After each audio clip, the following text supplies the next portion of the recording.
Hey guys, my name is Hopkins Slangler and I'm a qualified sports therapist, and man's got a new title too. I'm a student physiotherapist.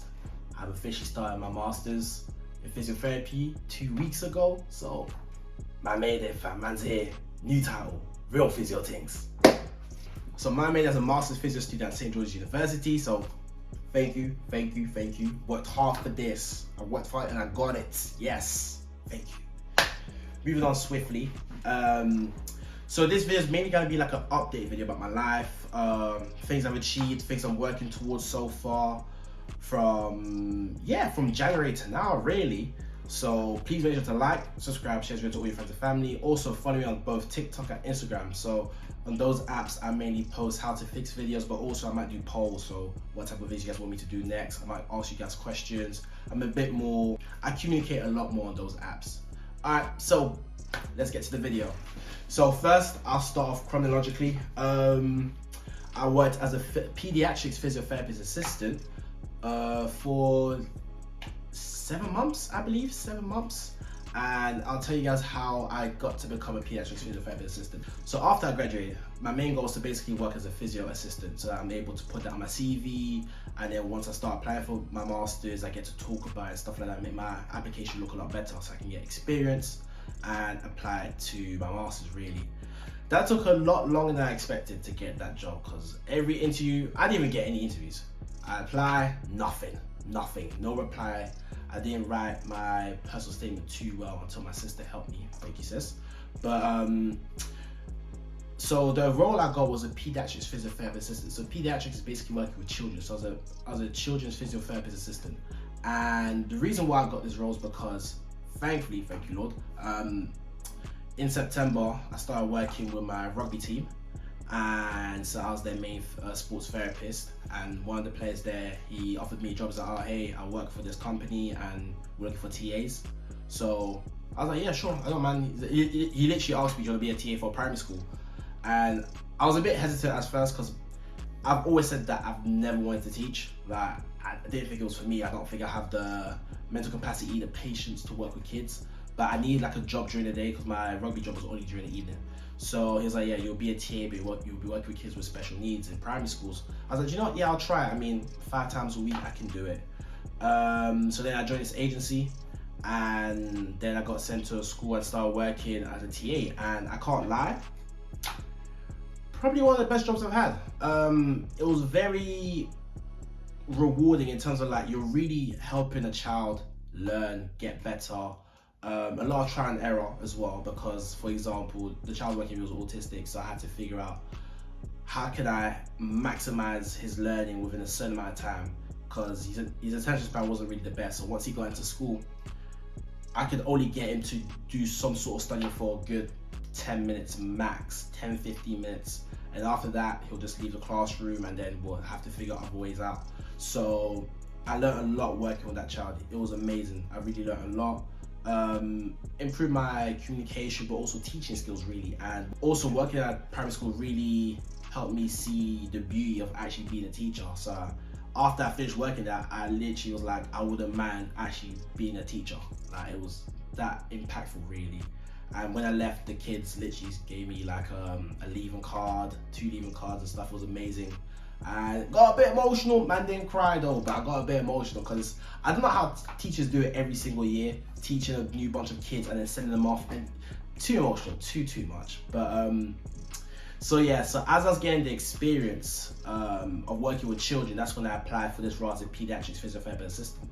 And one thing, for everyone to become a pediatrics physiotherapist assistant, you need experience working with kids, albeit from working at a school, might be sports club, might be an after school club, whatever. You need experience working at a school, and also some sort of background knowledge around the human body. So you don't need to be a sports therapist. You could be a sports scientist,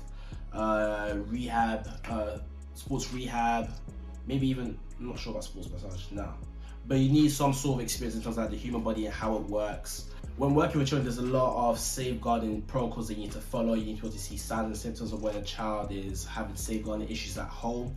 So all of those type of things. And plus, working with kids ain't easy. So you gotta really rewire your mind and how to adapt to them, how to teach them. Because in a therapy aspect, everything you do has to be relatively fun for them, or if it's not fun, they just won't do it, they won't care, depending on the age group. So yeah, I will also make a video in the future helping you guys how to actually pass your interview. So I got a lot of tips from like my workplace when I was working there, just how to do a good interview there, but also tips I got from my sister who's an occupational therapist, and she really helped me fix my personal statement, helped me prepare for certain questions that they're probably gonna ask me, and a few of the questions that we practiced, they came up. And yeah, but that's gonna be a later video. So I worked as a pediatric physiotherapy assistant for 8 months, I believe. And it was tough at first because when I got employed, it was literally right before the second lockdown. So when I started my job, literally all my other co-workers were either working from home or they were working in the wards. So then I had to do a few shifts in the wards as well. And that was an experience. It was, yeah, that time in January I was working in the wards, it was very like mentally draining, just seeing all the nurses, physios, doctors, just they're all panicking, but they're so calm. Like they're panicking in the sense that, you know, we gotta get everything right, but we're also gonna make sure that we're keeping each other safe. So always wearing the correct PPE, protecting yourself. I saw doctors and nurses had to make difficult decisions between, you know, should we give this bed for this person or for this other person?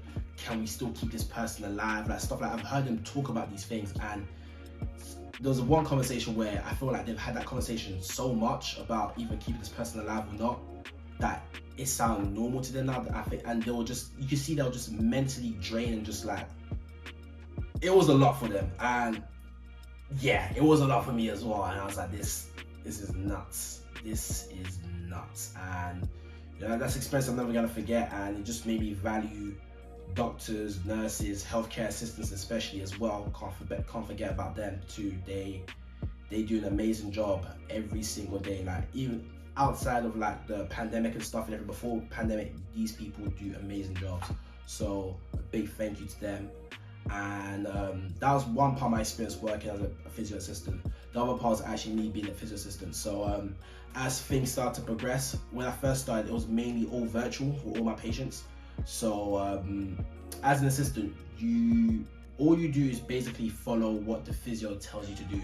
So for example, the physio will assess a child and then they'll book slots with you with a patient. So maybe 6 weeks, it's usually 6 weeks. Because usually in therapy, we give someone a plan for 6 weeks and then we'll track their progress. So the physio will give me the plan, and then I literally follow the plan, do the exercises with them, make sure they're okay, make sure there's no safeguarding issues, that they're doing fine at home, report it back to the physio basically. And that was a lot of my time there at the beginning because everything was virtual. So, and then when things started to open up a bit, that's when I started seeing patients more face to face. But I just started to recognize certain injuries and pathologies that children usually suffer from. Because coming from sports therapy, I mainly worked with athletes and adults really, and older teens, but I never really worked with children. And with children, their body's completely different to like a teen stroke adult because their body is still developing. So one of the main issues you'll see working in children is hypermobility. So literally kids just getting growth spurt and their ankles and knees are hurting. And that was a lot of the things I saw, but then I did see other injuries such as osteoarthritis disease, which is knee pain, Sever's disease, so pain at the heel, and also a lot of back scoliosis, those type of conditions basically.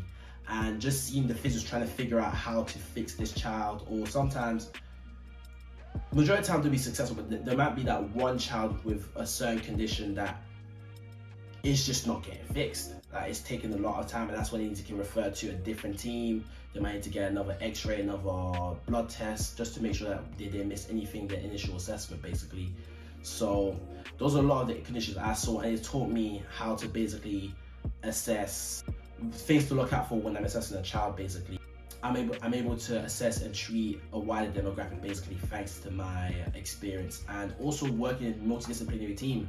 You know, I mean, thankfully, because I was a sports therapist, I was able to teach some of my co-workers what sports therapy is, and they were able to see some of my benefits I can bring to the team. So for example, if a child was to come in and they were an athlete, so they were quite sporty, and let's say they were like 14, 15, 16, then some of the things will come up to me and ask me for advice for their rehab, because in sports therapy, we mainly focus on musculoskeletal and rehabilitation. So I was able to give them a suited plan after, well, not really give them, but I was able to advise the physio the type of exercise I will give them after the plan they've given them. So the main core plan that you'll get from a physio basically is to help you relieve all your pain, your swelling, increase your range of movement. But then that's the main goal of the NHS, basically to get you back walking out there again. But in sports therapy, we really focus on getting the athlete back to playing their sport at 100%. So then that's when I was able to advise a lot of my co-workers. These are the type of exercises I'd also implement after. And these are things that they can do after they're done with the NHS, but like before they get discharged, here's a new plan that you can do and make sure to do them. So it really helped out a lot. And again, that really helped me improve as a therapist, really, in terms of my assessment skills, treatment skills, my communication skills as well. Really learned how to make my plans a lot more fun for children. And yeah, I mean, working with different physios, able to learn from them, learn the way they assess stuff, picking a lot of things which will help me become a better physio basically. And can just say it's by far one of the best experiences and one of the best jobs I had. And I literally walking into that job every day, 9 to 5, I didn't have an issue with it. Like, I woke up early, I wasn't even bored during my shifts. It was that fun, so I really enjoyed it. So I can tell that I'm in the right industry for me, because right now, currently, it was a good time. All right, so next up, my clinic room. All right, and thank you Lord for this. Like, literally, just like such a blessing in disguise, because since I've graduated, I've been looking for a room. I've been looking for a room and a gym right next to it, so where I can do all my treatment, but also give my clients a rehab plan so they can go to the gym and do it. I really want to emphasize to all my clients that going to the gym or exercise is literally the best form of medicine and treatment for anybody when it comes to therapy. I could do massage, I could do the mobilization, the manipulation, move your body around, stuff like that. That's gonna help you for a few days to a few weeks, but doing the exercise is the main core benefit that will fix the whole issue basically. Majority issues, but literally exercise is the best thing. And yeah, when I was looking for a room, I wanted a room with a gym. So it was very hard to find a room with a gym. I found some rooms, but they didn't have any gyms, but they were a bit too far away. But this room right here, the fact that it was local and there was a gym right next to it, I was super pumped and happy for it. So I got it, made it my home really. This is a place where I like to record a lot of my workout videos. I also like the fact that I can, literally get my clients there, feels a lot more professional.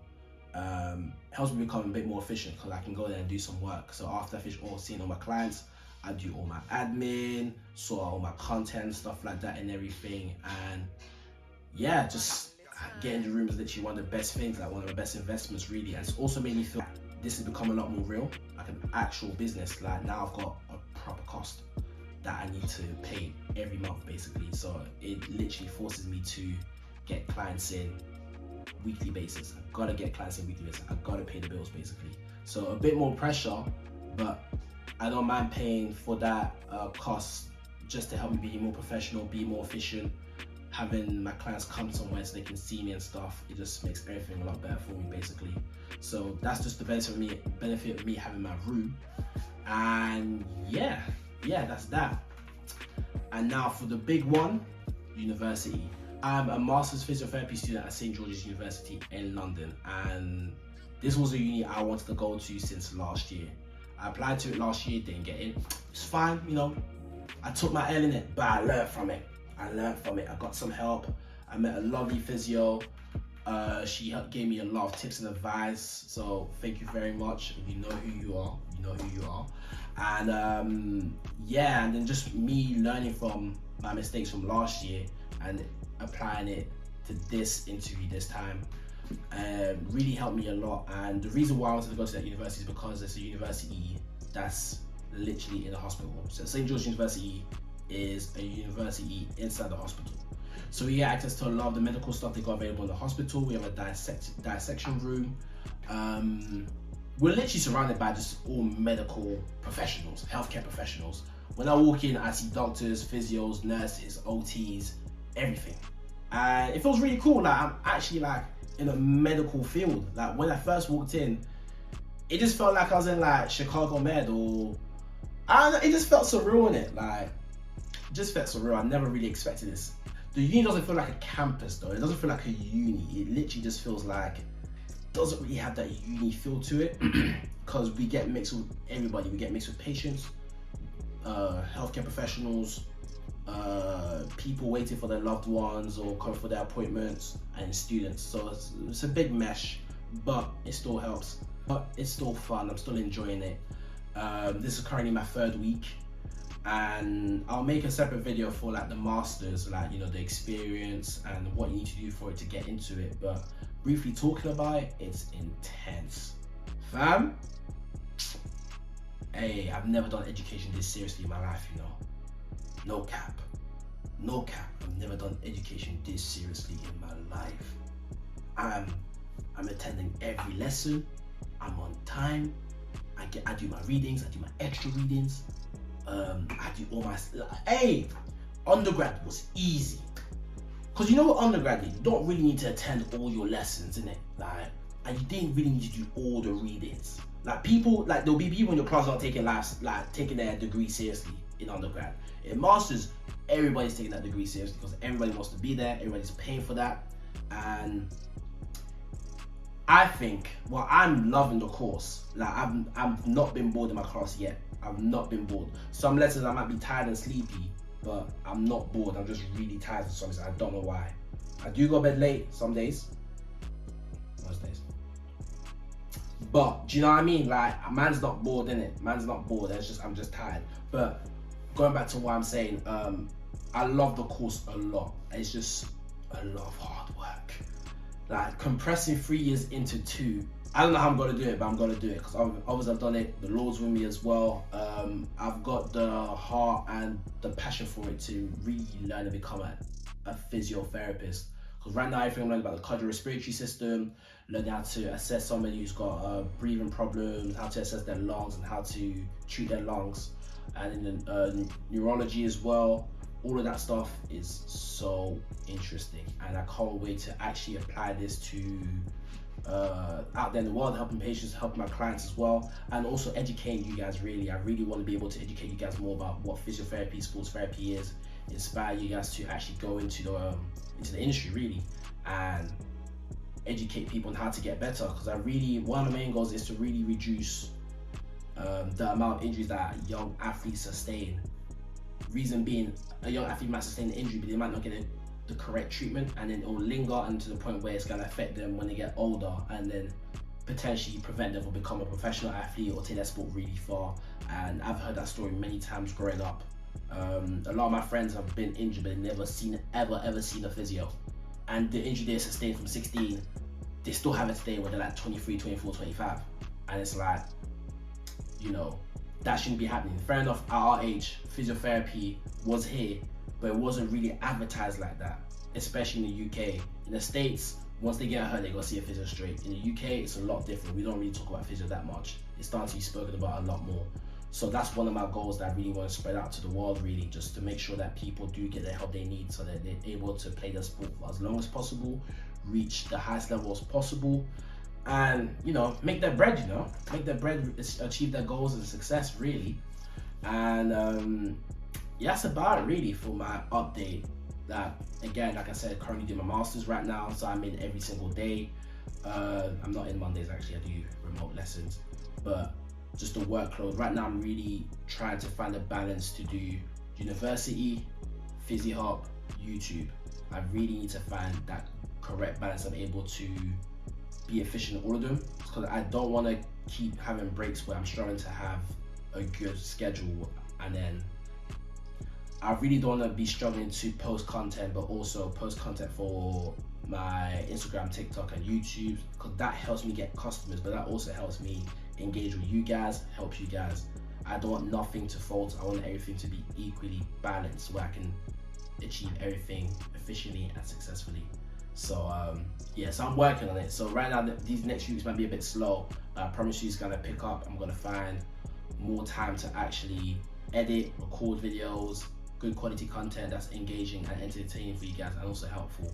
So yeah, but that's the update video. Please make sure to like, subscribe, share this video to all your friends and family, and have a lovely day. I'm gonna go and study.